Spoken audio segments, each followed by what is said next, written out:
Welcome to this episode of Reflections, the Wisdom of Edgar Cayce. And today we'll be interviewing Mark Thurston. And I'm very much looking forward to having a chat with him about the Cayce work, his new book, and what he's been up to since he left the A.R.E. for George Mason University. He is the Director of Education Programs at the Center for the Advancement of Well-Being. And his new book is Discovering Your Soul Purpose. Or I should say, it's an old book that he has rewritten, kind of added new material to. So I'm looking forward to this conversation with Mark Thurston.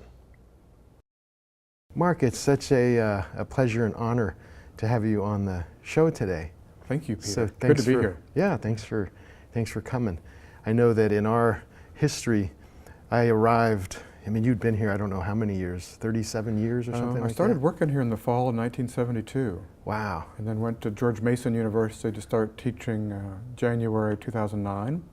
Yeah, I remember that. So I think I came here in the early 2000s. So we overlapped a little bit before you took the jump into academia. How has that been? How is it? What story do you have to tell about your kind of adventure here at the A.R.E. and then your evolution into going to onto the university? It feels to me like my career has been sort of seamless, even though my workday is different as a university faculty member than it was working at A.R.E. and Atlantic University. In many ways, it's the same work, and I'm still talking about the same principles, about mindfulness, about body-mind-spirit integration, about the science of resilience, about the topics that are really at the heart of the readings, maybe not quite so explicitly about Edgar Cayce, but about the principles that are there, and that's really what he cared about anyway.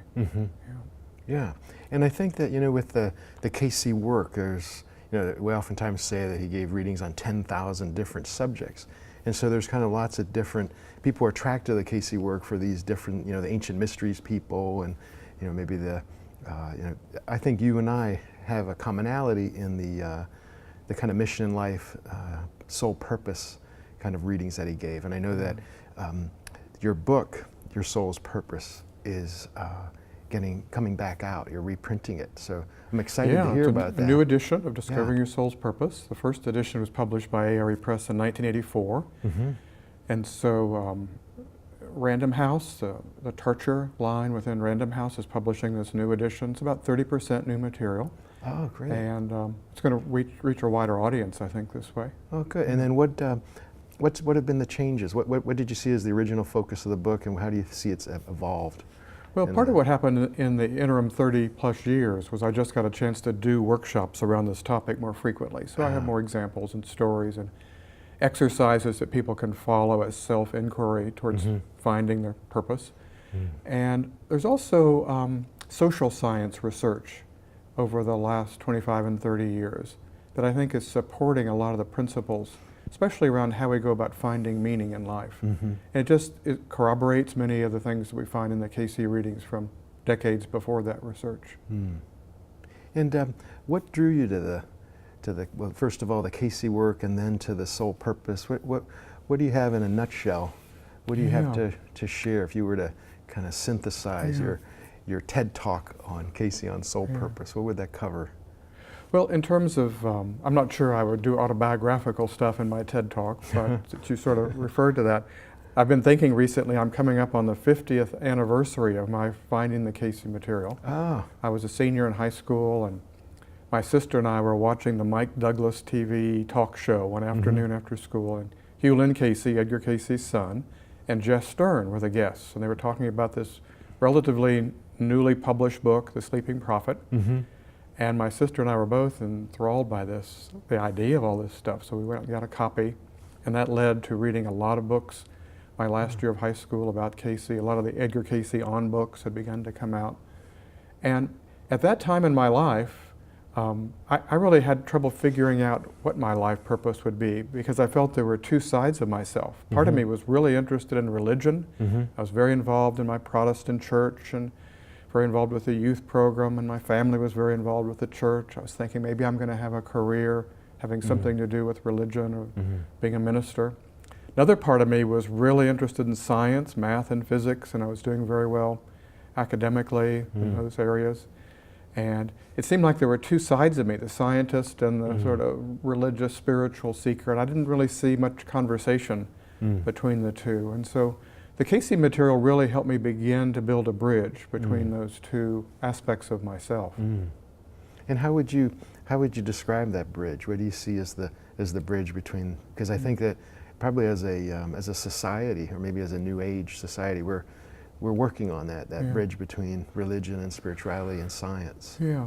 I was struck right off the bat that Cayce named the hospital when it was first opened, the Cayce Hospital for Research and Enlightenment. And then after the hospital closed and they formed the nonprofit organization, that word research stayed in there, right in the center of the name. So a sense of commitment to investigation and inquiry, and not just believing something because somebody said it was true, but really putting things to the test. Yeah. So that really appealed to the science side of me. And the enlightenment side, I mean, that's more overtly the spiritual, religious side. But I think there's a lot that we can be enlightened about just by studying the physical world and the physical body as well. And in your process of kind of spiritual growth, how has the Cayce work kind of assisted with that? What teachings do you resonate with that have kind of that linger with you perhaps as guiding maybe ideals? Yeah. So I had the benefit, my 4 years of undergraduate school, sort of the same age as the students I have now as a university faculty member, sort of a karma of giving back. It's really kind of a lovely thing.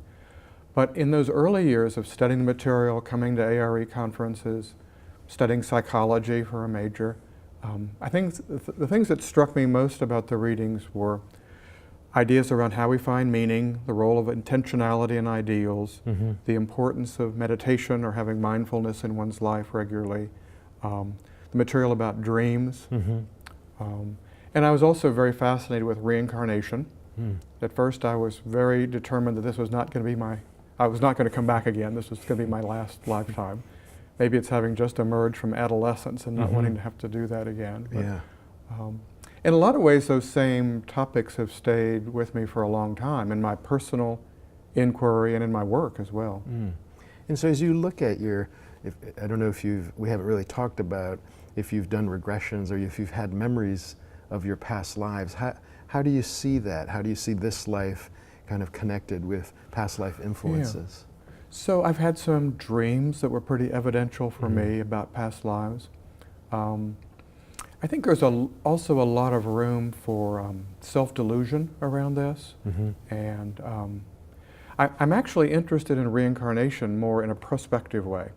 So rather than trying to figure out who was I in the past, to me the value of reincarnation is a sense that we want to have a long time frame view of our future in the physical world, in the earth. And that so life is continuous. Yeah, what kind of a world am I trying to help build right now? Not only for my family and grandchildren and great-grandchildren, but what kind of world do I want to come back to?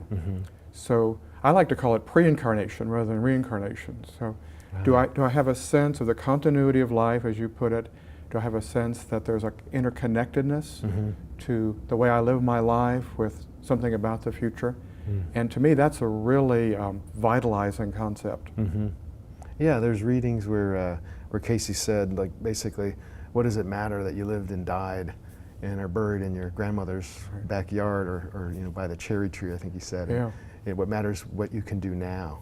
But he also then, when I teach regression, then he also gave people life readings where he seemed to point out influences from past lives and how they, basically almost like an astrological reading, kind of saying, here are the strengths that you're bringing forward and here's some of the challenges. Like how Edgar Cayce wouldn't play cards, basically how he had misused psychic ability with gambling in the past. So the life readings, as you mentioned, are really the heart of the material I was researching to write this book on discovering your soul's purpose. There's nearly 2,000 of them, as you know, and only because it was part of my job, I got to sit and read them all over several years. And what I saw in looking at the life readings was a kind of template for how Cayce acted as a spiritual mentor, a coach, a spiritual psychotherapist in a way, helping people to see meaning in their life, helping people to see purpose in their life. And what I see is sort of a 5-step program, and really the book's based around these 5 steps. And the first step is clarifying a spiritual ideal, knowing what you believe in, what's sort of the foundation, the core of your life. But the second step is, as you were saying, to kind of take an inventory of one's assets and strengths and talents and gifts. And he often used reincarnational language, telling these little stories about past lives where a particular gift or talent was developed. In most of the readings, he also uses astrological language to help kind of configure some of the assets and strengths.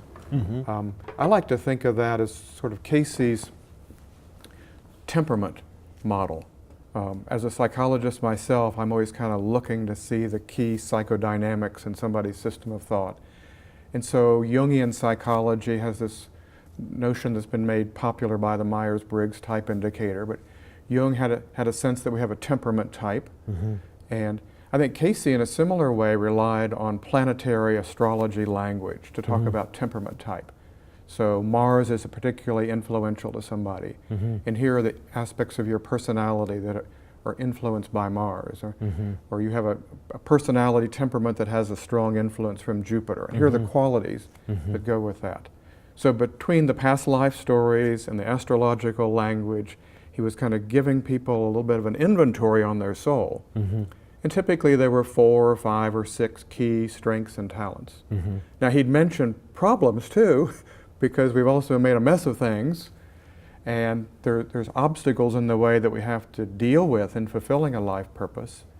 But if we focus on the positive for the moment, reincarnation is a key part of the way he counseled people, and astrological language is a key part. I think we can figure this out, though, whether we believe in reincarnation or not, whether we believe in astrology or not.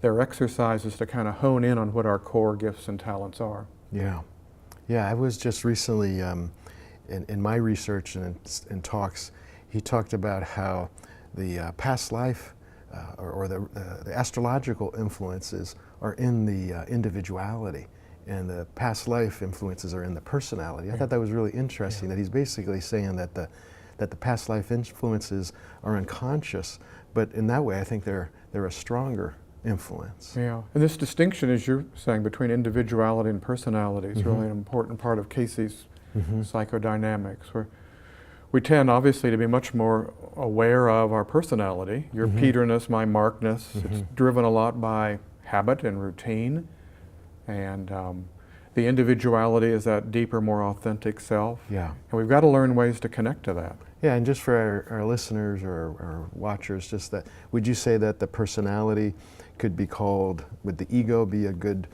synonym for that, and then the individuality be more kind of like your deeper soul self or your higher self? The question I have about ego is sort of what we mean by the word, because different systems of thought use the word in different ways. And it's gotten demonized lately. I think like ego is bad. Particularly if we think of egotistical. So if we're thinking of a will to private fulfillment, where my agenda in life is around me and mine, and not so much the greater good, then a lot of our personality tends to be wrapped up in that very rigid, focused, restricted way of seeing life. And the individuality is the soul self. It's not perfect yet, but it's capable of growth. It's capable of soul development. And that's where the knowledge of our life's purpose resides. That's where some of these deeper strengths of our character reside. And would you say that expresses itself to us, one of the ways is through our intuition? Is that an influence coming from the individuality, perhaps? That's my own experience of it. Maybe it's because I'm such an analytical, intellectual person that I need my intuition to make a connection to this other, more unconscious side of me. I think it makes sense that we could say our individuality self is innately intuitive, or we could say we need to use our intuition to make a connection to our individuality. We need to be able to sort of have a conversation between heart and head. Yes. Yeah, there's a reading recently I was looking at, it was just talking about encouraging us to start to develop a connection through intuition. That the more we can listen to that if we just move away from just trying to intellectualize or reason everything, we come into a process perhaps of reflection or meditation. And then I know there's that reading where he says, do it twice. You know, when you're seeking an answer, meditate on it. If something comes forward, then do it again to make sure there's a confirmation of that. I think it's really important to cultivate means of discernment when we're working with intuition. A number of years ago, I think this was in the mid-'80s, Henry Reed and I ran a series of research conferences right here in this room. We had 50 people at a time. We did this 5 times, so 250 people participated, and they came for a week. Everybody had 4 questions that they wanted answers to. And we had gotten them readings from 2 different psychics out of a pool of 14 psychics. We'd gotten them an astrological reading. They got one-on-one counseling from a transpersonally oriented counselor. They did small group work. We did dream incubation to get answers. We did meditating for guidance. And so it was a multi-channeled way of trying to get answers to their questions. And I think we learned a lot just in terms of the importance of discernment. Wow. Rather than latching on to the first thing that comes up, can we kind of piece together our answer from a lot of different resources? Yes. So it's a little bit like the blind touching the elephant, that you get getting input pieces of it. Yeah, and that you as the executive kind of try to, because I oftentimes think also that psychic readings, or that those ought to be consultations, that we reflect upon it, that they might not be the big picture, but they might reflect on a piece of something, and then we can maybe trust our dreams and other methods of tuning in. Here's the thing I most vividly remember from those conferences, and the write-up was published in Venture Inward magazine, either in 1985 or 86, if somebody wants to check that out. The people who are most satisfied with their psychic readings were the people who asked questions where they wanted the psychic to give information rather than give an answer. So rather than saying, should I do such and such, or what should I do, when they ask, give me more information that would help me make a more informed decision, they tended to be much more satisfied with what they were able to get through that kind of source. Oh, that's really interesting. So instead of turning over their power, just if you could be a consultant to me around this issue. Yeah, help me see more of the pieces of the puzzle so I can make a better decision myself. Well, I'm going to reflect on that for some time, because I know that in my work as a psychotherapist and then using hypnotherapy, I noticed that there is that coming to an oracle versus coming to a consultant. Now, one thing I want to just maybe change the subject a little bit, but I remember when you were here and I attended a lecture, or maybe it was one of your workshops, where you talked about how the Cayce work had been really helpful for you, but that the shadow work, kind of doing the, kind of working on the darker aspects of ourselves, that you had found that other resources had helped you more with that. Are you comfortable with kind of sharing a little bit more about that? You know, I think it's hinted at in the readings. It may have been the times when Cayce's giving readings in the 20s and 30s and early 40s, and there was less of an inclination that people had to deal with some of what Carl Jung calls the shadow side of ourselves. I think in today's world, maybe we're more comfortable considering the value of that kind of work. Cayce has an interesting take on good and evil, and the way in which what we label as bad is just under good. That something that we label as despicable about ourselves or somebody else maybe is redeemable in a kind of alchemical way. And do we have the courage to sort of look at those things and bring an ideal to that work and begin to transform some of that kind of stuff? There's a famous statement that he makes in one of the work readings, the readings given for the leaders of the organization, where he asks, kind of rhetorically, he asks the listeners, what's more real? The kind of love that Christ showed to his brethren, or the essence of love that could be found even in the vilest of passions? Now, unpack that little poetic phrase there at the end. I think he's saying, and then he answers the question. Then he continues, and he says they're one and the same, which is, that's pretty radical. Yeah, so say idea. that again, kind of the... So what's more real? The kind of love Jesus was showing to the people around him. Which we connect to. That's behind door A. That's real love. Behind door B is sort of the most despicable thing, the vilest of passions in ourselves or in somebody else. So which is more real? Well, it seems like it's a no-brainer. It's going to be the first. But then he says, no, they're one and the same. And then in another reading, he says we haven't even begun to think straight until we can kind of wrap our heads around that kind of principle, that even in the shadow, even in the things that are most awful or terrible, there's the seed of something that's redeemable. It's not trying to condone or justify that we can go wrong and we can be hurtful, but that there's something there that can be lifted and redeemed. Yes, in some ways like saying that sometimes hatred is at some point in the evolution there was a distorted love, or there was something that fractured love and that it moved into that direction. And so if we can see that that's a cry out for help, or there's a woundedness that's being expressed in that. And if that can open us up to compassion rather than judgment. Exactly. I think our dreams are trying to help us do that, but it takes a lot of work at the conscious level to really do that kind of transformative work. And so what kind of supplementary kind of resources helped you with the shadow work? I mean, was it Carl Jung's work, or is there anything else what resources today, if people really wanted to say, you know what, because I think that even if we look at our nation and even the political situation, maybe, let's be broad, the last 20 years, it seems to me there's a lot of shadow work, meaning that the unacknowledged shadow, I think, leads to projection. The enemy is out there, the bad guys are out there. And I think I think we're seeing that more in our country, where there's such polarity. This is the bad guy, no, that's the bad guy, or this is the bad woman, as opposed to addressing that within. But what resources helped you? Well, in addition to Carl Jung's psychology, I found a lot of help from Tibetan Buddhism. There's a sort of a branch of Buddhism. There's the Hinayana and the Mahayana, and then the Vajrayana, or the Tantric.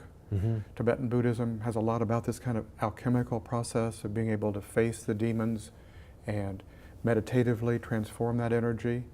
It's not something we easily just drop into. We really need to make a commitment to certain meditative practices, probably find a community that's willing to work with some of those practices.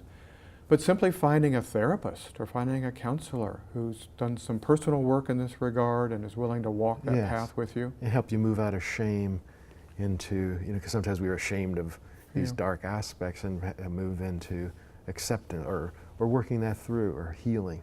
I think Brene Brown's work on shame for me has been very very helpful. So all these things have to do with being able to live our life's purpose, because it's one thing to find it, it's another thing to be able to do it. In my years working here, I would often see people just hanging out in the lobby.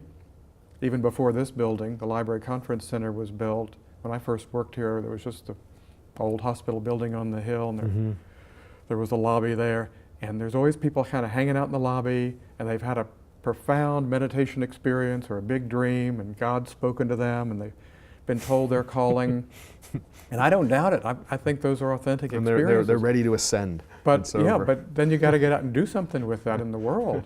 So it's more than just the revelation. It's more than just knowing your life's purpose. That the discovering your soul's purpose is also the acting on it, and the following of that calling. And that's why some of this personal transformation work is so crucial. That's why having a group is so important. That's why meditating daily, continuing to follow our dreams, cultivating the force of will as one of the attributes of the soul. These are all big features in being able to successfully live our calling. And when you say group work, how would somebody listening, let's say they're in Minnesota, wherever they are, how could they practically apply some of what you're recommending? I mean, I think your book sounds like it would be helpful, but I think you're also talking about that it's not just in a book, it's in using the book to take actions. So what kind of actions do you think somebody could start with? Well, if I go back to my reference to seeing a 5-step sort of template in Cayce's life reading, the first step was clarifying a spiritual ideal, or getting a clear sense of one's individuality. That's how he sometimes framed it. The second was to do an inventory. What are your key talents and strengths and abilities? Third was to try to at least draft a first statement of mission and purpose. How can you use those core talents and strengths and abilities in a way that serves the greater good? What would be sort of a life theme? Not narrowed down to just a particular job, but sort of a life theme that would use those talents to serve a greater good. And then you need a plan. How am I going to do it? Over the next 90 days, what would the practical steps look like? Even baby steps that would begin to do that. In my current job, in my family, in my community, in the way I use my free time. How could I be taking steps in that direction? Yes. And then the last step is, he said, to watch for certain signposts that would happen more often in your life if you're on track with your like mission. synchronicity, would that be? Synchronicity, yeah. More joy in your life, more flow, seeing other lives benefiting from your own, feeling the presence of the Creator more frequently in your life. There are little things that are going to happen, not every day, but with some regularity. And have you felt that because you've certainly, I don't know how many books, plenty of production. Have you felt that you've been practicing that? You're finding, is your life an expression of what you're teaching? I think when I'm going through periods of my life when I'm especially resonating to that mission, then I do feel more joy. I feel more flow. There's a synchronicity and so forth, to me, it's not like a light bulb that's either on or off. It's more like a dimmer switch. So you're like approximating. So there are times in my life when I'm kind of, more resonating to the mission. And so I don't think my own mission statement is a particular job title. It's not to be a university faculty member. It's not to be an administrator at A.R.E. And I've refined my mission statement over the years, but the latest draft is something like creating learning structures to support people in getting a new sense of themselves and their own positive possibilities in life. So that's kind of wordy. Sometimes I condense it to fewer words, but it has something to do with creating learning structures. So that can be a lesson plan for my university class on Tuesday. It can be an article that I write for Venture Inward magazine. It can be the quality of interaction I have with somebody just talking about their dream. So there are opportunities throughout the day, throughout the week, for me to kind of resonate with that calling. Now, it doesn't mean that's the only thing I do in life. If I tell my wife I'm not taking out the trash anymore because I'm too busy living my life's purpose. No, I mean, there's a side of life that's just down to earth. I got to make my bed, I got to take out the trash. I mean, but I think all of us need, at least with some regularity, to feel like we're doing things that harness these deepest talents and sensitivities and aptitudes we have in a way that's making a difference, even in the lives of 1 or 2 or 3 people. And do you feel that sometimes that an illness can come kind of as a wake-up call, that sometimes when we're off track, I'm not trying to say it's always that way, but is there some cases that sometimes if we're off track, that we might have that dis-ease, which can become a disease, and if we use it, if we try to learn from it, it can help us. I know that's what really brought me to Cayce, was I was in a chronic fatigue situation, and athletics had always been my coping mechanism, and that was kind of left abandoned. And that inner voice was really guiding me back on a spiritual path. So I found that was interesting and helpful. Yeah, I think that's a great example. And I would guess that probably in your psychotherapy practice, most of your clients are people that are kind of at a portal. They're trying to move from one room to another in their life story. And there's often a woundedness, or there's an illness, or there's a failure of some sort. And those are tough times to get through, but often there are times where we sort of reconfigure a sense of what's meaningful in my life. What are my priorities? We make a recommitment to an ideal. And as difficult as those times may be, they tend to be the very sorts of people that Edgar Cayce gave readings to. 2/3 of the readings were about health problems, and those were people generally sick. But even the life readings were generally people who were kind of floundering or confused about how I find focus and meaning for my life. Yes, I connect very much with Cayce's existential philosophy. That what do you want to be better for? What is it? You're struggling right now, and sometimes Cayce would say, do you want to just get well, so you can go back to your self, appetites and self-aggrandizing, or are you really going to? It seems to me that meaning, that if we're going to thrive in life, physically, mentally, and spiritually, it can't just be about ourselves. There has to be something of service. And I think that a person's very lucky if they actually get joy out of service. And I think that that's a kind of a spiritual evolution. Yeah. You know, it's like a child, like a kid that's pre-sharing. You know, they just want to, they don't want to share. They're very possessive, and then they eventually learn that, well, if I share my toy, you share my toy, we have more. Yeah. And I think that even as adults, spiritually, there's some of us that are kind of pre-sharing, and then some of us that have gotten into the benefits of sharing. Yeah, yeah. This was very nicely put. Yeah. Very nicely put. I like the word meaning. You used that a moment ago. One of the parallel writers to Cayce's work that I feature in the book is Viktor Frankl. And yes. I'm really fond of Frankl. I'm kind of sad that logotherapy, which is sort of his contribution as a therapeutic system, is sort of known less in today's world than it was 15, 20, 30 years ago. But for viewers and listeners who aren't familiar with Frankl, he was a Holocaust survivor.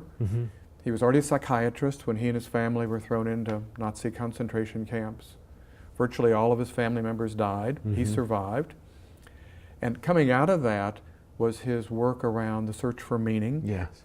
And he talks about 3 areas of life where we can find meaning. We can have a meaningful life through our deeds, through our accomplishments, through the way we use our talents to do a work in the world. We can find meaning in our life through our love relationships. And we can find meaning in the way that we meet adversity and suffering. And so even when a person's going through a phase of life where it's hard to have the job they want, or maybe they're feeling alienated from friends and family, even if they're in the midst of some kind of suffering, he's saying you can find meaning and purpose and soul purpose, calling, even in that kind of a life challenge. And what were those 3 aspects again? So we can find meaning in doing a good work. And I think that's what we usually think of first when we hear mission in life. Right. Yeah. We can find it in our social relations, in loving relations, just our way of being with each other. Within the family or with children, family, community, with friends. yeah. And we can find it in the way that we meet adversity and suffering. And so a lot of his work is around how he tried to meet suffering. And I mean, it's hard to imagine a more horrific challenge than what he went through. Yeah. And just his life demonstrates at least the potential of the human spirit. Yeah, I would say that's one of the kind of the 10, top 10 books. I agree. That's out there, up there with There Is a River and Autobiography of a Yogi. Those are kind of those books that mark you in a way. Man's Search for Meaning. Yeah. Now here's another shift in subject, but I didn't have the benefit of kind of meeting the ancestors, kind of, so to speak, of the Cayce work. And by that I mean like Hughlin Cayce and then Herb Puryear, and I knew Harmon Brough a bit. But what do you remember about those teachers, and kind of what influence did they have on you? Yeah, I was really fortunate to know and even get to work with for 10 or more years people who were around Edgar Cayce. Just yesterday I was up in the old hospital building, and there's a lot of pictures of those people, and I was just sort of remembering my memory lane experiences with them when I was 19 or when I was 23 or whatever. So I think what I appreciate about them was the dedication they had in trying to keep that legacy alive at a time when there wasn't a lot of supportive evidence. So that there was a lot of pushback. There was a lot of cultural resistance to reincarnation, to meditation, to psychic ability. It took a lot of courage to sort of stand up and be in the world and put these ideas forward.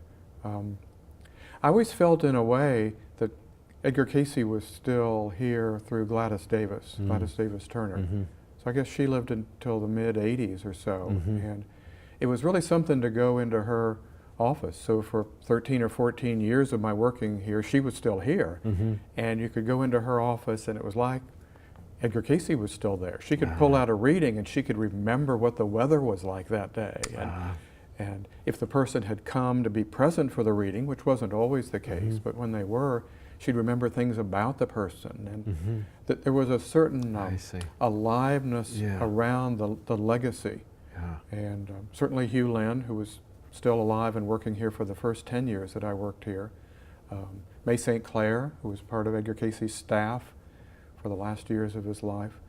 And I think that was really inspiring for me.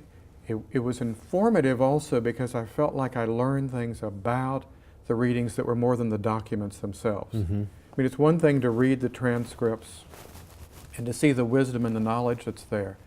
But oftentimes the tone, the story, the context really makes the whole enterprise come alive in a really vivid way. So that was a real gift for me. Oh, yes, yes. It's nice that you have that and you can share that with the next generation that's coming forward. And that's a segue for me about, you have the benefit of working with, I guess, millennials, the new generation that's coming in. What are you learning from them? Like, how do you see that they're processing their spirituality and their development? How do you see perhaps as different from, our generation, or the kind of, every generation to me always thinks, it seems to me like it judges the new generation, like the new generation is lost. I think every older generation, and so I'm always aware of that, and I try to think of, well, what's the new generation about, and what are they bringing to the table that's new and that we're wrestling with? And so what are your observations about that? Well, I'm really impressed with the college students that I work with. I learn a lot from them. I think they have grown up as digital natives, as the expression is. I mean, they've grown up in an interconnected world where they don't remember a time when there weren't computers and the internet and sort of this innate interconnectedness and accessibility of knowledge. I think they're also growing up in an era where there's more widespread acceptance of borrowing and taking meaningful pieces from different streams of thought. So I think even though I certainly have students who are devoted to a particular faith tradition, I have both Christian, Islamic, some Jewish students, and they're focused on their faith tradition. But I have a lot of other students who seem very comfortable being able to take a practice from this stream, another practice from this stream, another practice from neuroscience, and kind of weave that together in a way that they know is perfectly natural to do. And I think with our generation as baby boomers, there was the beginning of that, but it's really, I think, part and parcel of how millennials think. I think they face stresses that are a little bit different than ours. The economic stresses around paying for college and finding a job are a little bit different than in our era, and I try to be appreciative of that. I think when I was going to college, I figured I was going to pick a discipline and just have that as my career, and I think they know they may change careers 4 or 5 times. Yeah, they maybe have seen that in their parents. Which makes it all the more important they find a mission or a calling that's more thematic and not just locked into one job that may need to change. So what I remember from my college years was that it was very self-driven. My cohort was very much about like a money grab. They just wanted to, the money was out there. They couldn't wait to finish college to get to Wall Street and rip off the country, I think is what kind of happened. And what I'm saying, I'm meeting young people that are getting PhDs in soil conservation. Like I never even knew, that just wasn't in my awareness of, I think I'm one of 2 social workers that graduated from my college. I mean, my year, my undergraduate. And so I think that my sense is there's a consciousness about kind of the cleanup that's needed, the cleanup crew that's required for our Earth, that there's been neglect. And it seems that I'm finding that there's a consciousness that kind of wants to get in there and kind of, like even if you look at whatever your political side is, just kind of the millennial interest in the ideals of, like represented by Bernie Sanders. It seemed like he was largely reached the young people. Well, the college students I'm working with, I think, have a lot of awareness and sensitivity around climate change and that whole crisis for the Earth and our environment. And in many ways, I think this is really what Cayce was talking about with the Earth chain prophecies. I mean, he in a visionary way was seeing earthquakes, but it may have been hard for his consciousness to understand meteorology and some of the sophisticated earth science things that we have today. And the impact of what he was describing sounds very similar to what we're hearing climate scientists say. And I think young adults realize for themselves and their children, this is really going to be an issue. And I think that's forcing them to think in terms of the greater good, in a way that they want to find a career path and a way of living on the earth that is maybe more responsible than we've done the last few generations. And then how do you think that like the A.R.E. and Cayce's work can be made more accessible? I mean, what ways do you think that the A.R.E. has been successful in reaching a new generation? What recommendations would you have about kind of what the mindset is of young people that might help in bridging this gap? So I think there's two ways of addressing this. One would be Edgar Cayce by name, the readings explicitly, the organization here explicitly. Another side of the coin, though, is just the concepts and the principles. So, you know, A.R.E. and Atlantic University, the Edgar Cayce Foundation can keep doing the best job they can at just putting that out there and making this work known to people who are seekers. At the same time, I think we need to claim success by and large, that, you know, Hewlin Cayce and that generation of leaders really helped seed the nation, if not the world, to an opening to mindfulness and ideals and intentionality and dreams in a way that has been extraordinarily successful.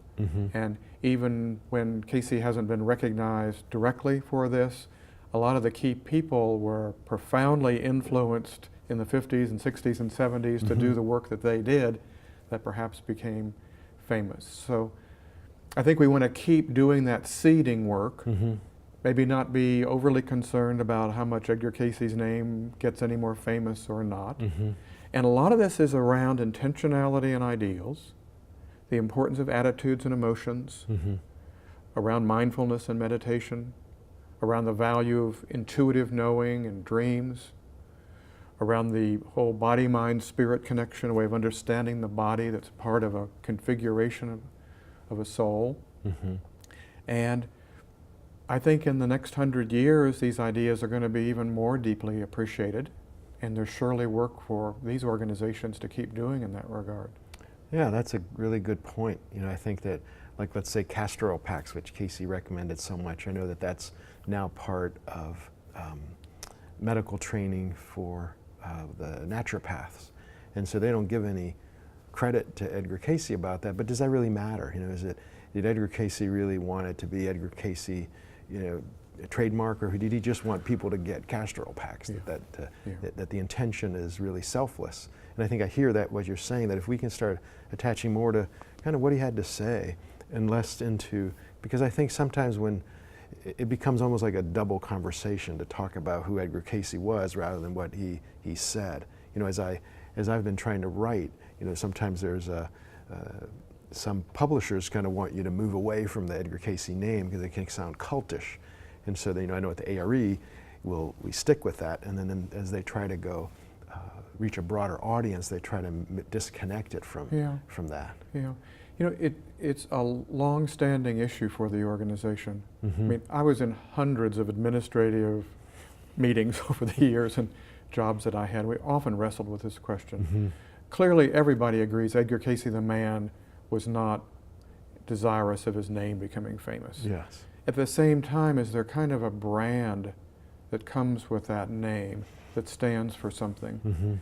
And if it stands for something more than prophecies about earth changes, if it stands for something more than mediumship or just psychic ability, if it's more like a good housekeeping seal of approval around ideals-based, meditation-grounded service in the world from a body-mind-spirit perspective, then I think using his name serves a purpose. And we just have to keep guarding against any kind of occultish or superficial treatment of his life story. And there's some good biographies out there, in addition to There Is a River. Yes. An American Prophet. Yes. Harmon Brose, you mentioned Harmon earlier, Seer Out of Season. It really deals with all the sides of the humanness of this guy.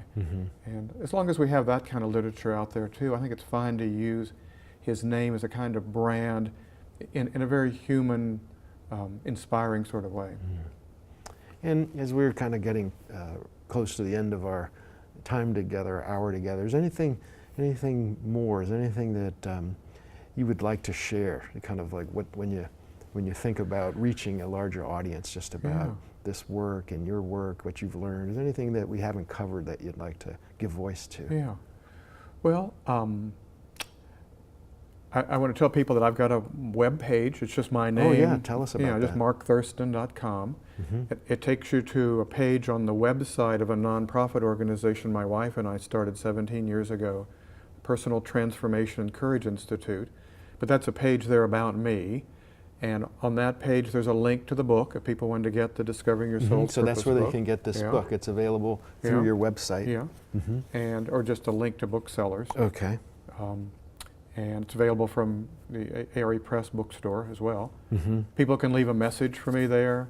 They can leave their email address. I occasionally send out links to free talks that I've videotaped.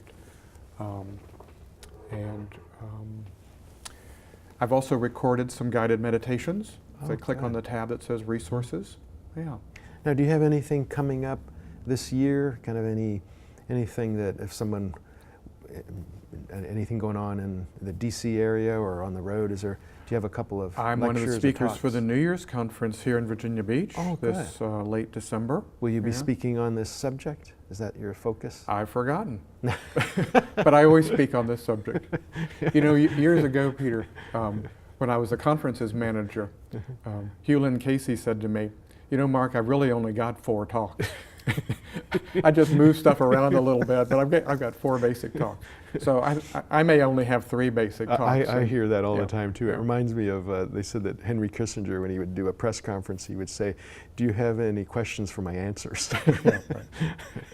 So invariably what I'm going to be talking about at New Year's is going to be around themes, around calling, around meaning, around mindfulness for sure. Yeah. Oh, good. Well, I've really enjoyed our conversation. And I look forward to continue to follow your evolution, your progress, and where it takes you in your interesting soul voyage in this life. You keep up your good work too. Thank you. Thank you very much, Mark. Sure. So welcome once again to the Thought for the Day. And we have Pat Belisle standing by. Hey, Pat, are you there? I'm here, Peter. How are you? Good. How are you doing? Doing very well, thank you. Trying to change these thoughts of the day up just a little bit. It's been fun. Yeah.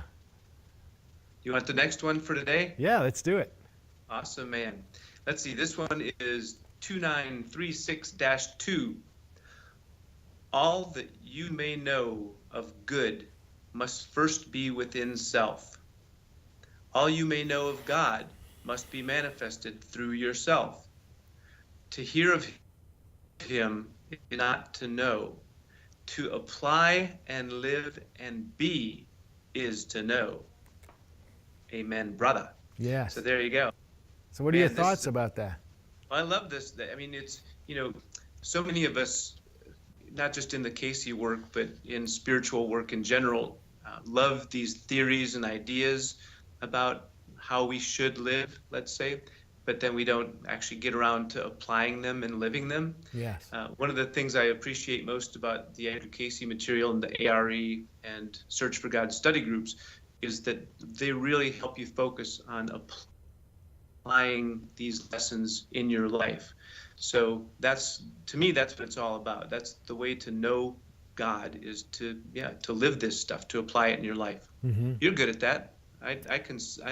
We hang out. Yeah. I watch it in your life. You're good at it. Yeah, and I've kind of gotten more and more comfortable kind of being tolerant of myself in all the different phases. I think that there's times where we're pretty attuned, and there's times where, like I would say, there's times where we kind of are more in our angelic self. And I mean, that's where we're more selfless and kind of more available to be present for others. And then there's times where we kind of have to take care of ourselves and kind of maybe be a little less available. But I've thought that, I used to think that angels were kind of angels on the earth were separate from us. And I think that I've learned more and more that I think that we, when we're in a higher state of consciousness or more at peace, that I think that God works through each one of us, and that in some ways we almost become like angels on the earth. Yeah, well, So I that's think what I there's was thinking. this reading backs that up. I mean, it says, that it keeps talking about God being manifested through you. So, yeah, call it an angel, call it what you will. Yes. You're right on, man. Yeah. Good. All Way right. to go. Well, have a great day. Look forward to talking to you soon. All right, have fun being an angel today. I'll try. Thanks. All Bye-bye. right, bye.